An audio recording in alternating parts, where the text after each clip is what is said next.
नहमदुहु व नुसल्ली व नुसल्लिमु अला रसूलिहिल करीम अम्मा बाद फ़अऊज़ु बिल्लाहि मिनश शैतानिर रजीम बिस्मिल्लाहिर रहमानिर रहीम। मेरे मुअज़्ज़ज़ सामाईन अकराम, अस्सलामु अलैकुम व रहमतुल्लाहि व बरकातुहू। मैं अपने रब्बे कायनात से ये दुआ करती हूँ कि मेरे जितने भी सुनने वाले हैं, रब्बे कायनात सबको सेहतमंद, तंदुरुस्त और लंबी ज़िंदगी अता फरमाए। हम सब की हर मुश्किलों, परेशानियों, तंगदस्तियों में मेरा रब्बे कायनात हमारी मदद अता फरमाए। हमें ज़हनी, रूहानी, जिस्मानी अज़ियतों, तकलीफ़ों, बीमारियों से निजात अता फरमाए। हमें ज़हनी और रूहानी सुकून अता फरमाए।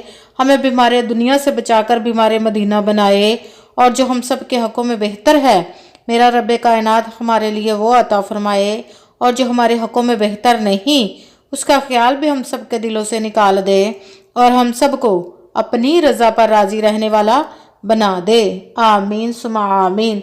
आज मैं आप लोगों को जुम्मा के दिन का वजीफ़ा बताऊंगी। ये ऐसा मुजर्रबुल मुजर्रब और ख़ास वजीफ़ा है कि अगर आपकी बहुत ज़्यादा मुश्किलें, परेशानियां हैं और आपको दौलत की वजह से बहुत ज़्यादा तंगी है, आपके घर में बहुत ज़्यादा फाके हैं, आपके घर में एक दाना खाने के लिए भी नहीं है। बहुत सारे लोग ऐसे हैं जिनके पास बहुत मुफलसी और गरीबी है उनके घरों में, कि खाने के लिए एक वक्त तक का खाना नहीं है। अगर वो मेरे बहन भाई इस वजीफ़े को कर लेते हैं तो रब्बे कायनात उन्हें समझ भी नहीं लगेगी कि कहाँ कहाँ से उनको दौलत मिल रही है। उनके घर में ऐसे दौलत के ख़जाने रब्बे कायनात लुटाएगा, गैबी ख़जानों से अता फरमाएगा।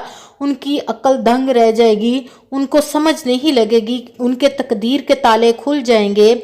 उनकी तकदीर में दौलत इतनी लिख दी जाएगी कि वो सोच भी नहीं सकेंगे कि जितना चाहे मर्जी कर्जा हो उन पर, वो रब्बे कायनात अपने गैबी ख़जानों से अता फरमाएगा, और उनकी ये मुश्किल, ये परेशानी भी ख़त्म हो जाएगी।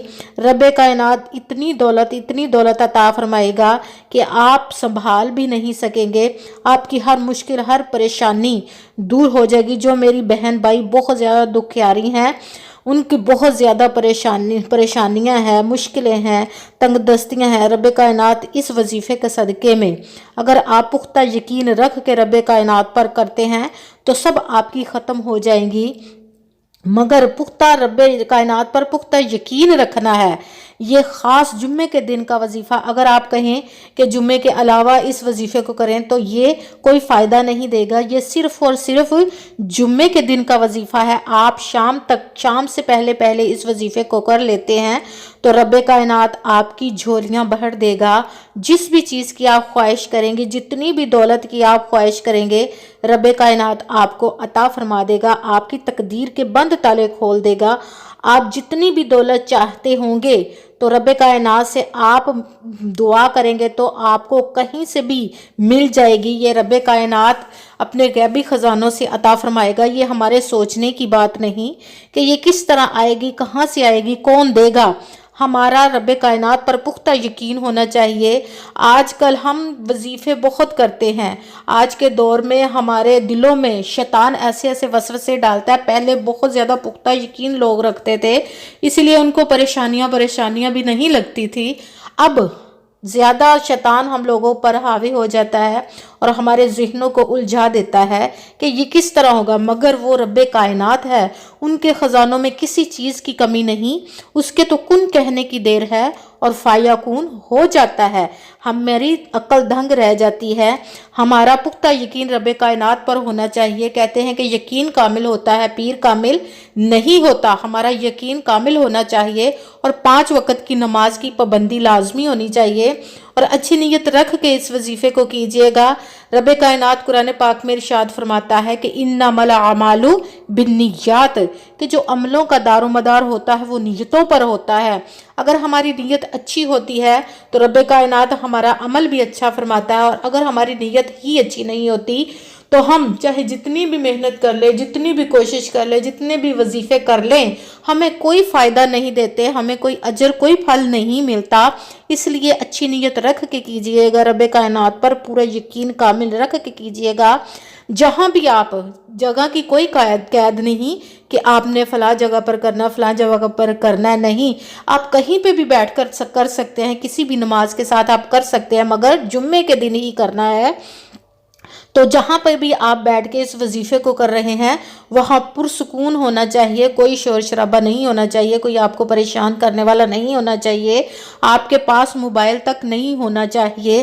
آپ خاموشی کے ساتھ پوری توجہ کے ساتھ اس وظیفے کو کیجئے گا تاکہ رب کائنات آپ کی فریادوں کو سن لے۔ اگر کوئی مجھ سے قرآن پاک آن لائن پڑھنا چاہتے ہوں یا محفل میلاد کے لیے مجھے بلوانا چاہتے ہوں یا کسی مسئلے کے بارے میں استخارہ کروانا چاہتے ہوں یا کہ کسی کام کے لیے مجھ سے وظیفے کا پوچھنا چاہتے ہوں تو تھمبنیل پر واٹس ایپ کا نمبر دیا ہوا ہے، رابطہ کر سکتے ہیں۔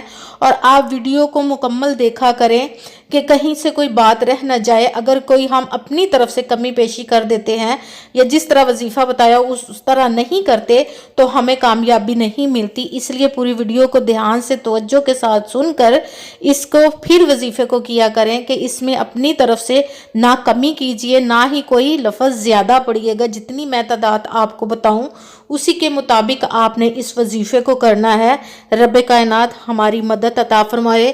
کرنا آپ نے اس طرح ہے کہ سب سے پہلے آپ نے ایک مرتبہ درود ابراہیمی پڑھنا ہے، یا جو بھی آپ کو درود پاک آتا ہے وہ پڑھ لیجئے، مگر بہتر ہے درود ابراہیمی پڑھ لیں ایک دفعہ۔ اور اس کے بعد اس وظیفے میں جو آپ نے دوسرے نمبر پر پڑھنا ہے وہ ہے یا اللہ یا اللہ یا اللہ، 7 مرتبہ، اس کو 7 مرتبہ پڑھنا ہے۔ یہ بہت مجرب المجرب وظیفے ہے، جمعے کا وظیفہ بہت کمال کا، بہت ہی مجرب وظیفہ ہے۔ جس نے بھی اس وظیفے کو کیا ہے اس نے اپنی جھولیاں بھر بھر کر رب کائنات سے دولت لی ہے۔ رب کائنات اس کو غیبی خزانوں سے اس کے صدقے سے عطا فرماتا ہے، مگر یقین کامل رکھ کے کیجئے گا۔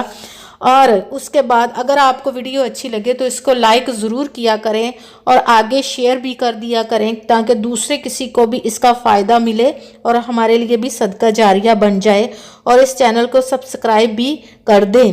اور اس کے بعد جو سب سے پہلے آپ نے ایک مرتبہ درود ابراہیمی پڑھا یا کوئی سا بھی درود پاک پڑھا، اس کے بعد یا اللہ 7 مرتبہ پڑھا، اور اس کے ساتھ ہی آپ نے جب بھی آپ وظیفہ کرنے لگے تو اٹھنا نہیں، درمیان میں پورا وظیفہ کر کے اٹھنا ہے۔ یہ تقریباً 1 منٹ سے زیادہ لمبا وظیفہ نہیں ہوگا، توجہ کے ساتھ کیجئے گا کہ 1 منٹ میں ہماری تقدیریں بدل جائیں گی، ہماری بند تقدیروں کے تالے کھل جائیں گے۔ ساتھ ہی یا اللہ 7 مرتبہ پڑھنے کے بعد آپ نے یا محمد یا محمد یا محمد، اس کو بھی آپ نے 7 مرتبہ 7 مرتبہ ہی پڑھنا ہے۔ اس کے بعد ساتھ ہی آپ نے بسم اللہ الرحمن الرحیم، بسم اللہ الرحمن الرحیم، اس کو آپ نے 21 مرتبہ پڑھنا ہے۔ 21 مرتبہ جب آپ نے بسم اللہ الرحمن الرحیم پڑھ لیا اس کے ساتھ ہی آپ نے سورہ کوثر پڑھنی ہے۔ اِنَّا أَعْطَيْنَاكَ الْكَوْثَرَ فَصَلِّ لِرَبِّكَ وَانْحَرْ إِنَّ شَانِئَكَ هُوَ الْأَبْتَرُ، اس کو آپ نے 1 مرتبہ پڑھنا ہے۔ اس کے بعد آپ نے پھر درود پاک جو آپ نے شروع میں پڑھا تھا وہی درود پاک پڑھنا ہے۔ اس کے بعد آپ نے دونوں ہاتھ اٹھا کر دعا کرنی، جس بھی مقصد جتنی بھی دولت کے لیے مانگ رہے ہیں رب کائنات آپ کی مدد عطا فرمائے۔ اور آپ نے پھر دعا مانگنے کے بعد دونوں ہاتھوں پر دم کر کے اپنے منہ پر پھیر لینا ہے، دم کر کے دونوں ہاتھوں کو، اور رب کائنات سے دعا کرنی ہے۔ اپنے لیے اور میرے لیے بھی دعا کیجئے گا، انشاءاللہ رب کائنات ہماری مدد عطا فرمائے۔ آمین ثم آمین۔ السلام علیکم ورحمۃ اللہ وبرکاتہ۔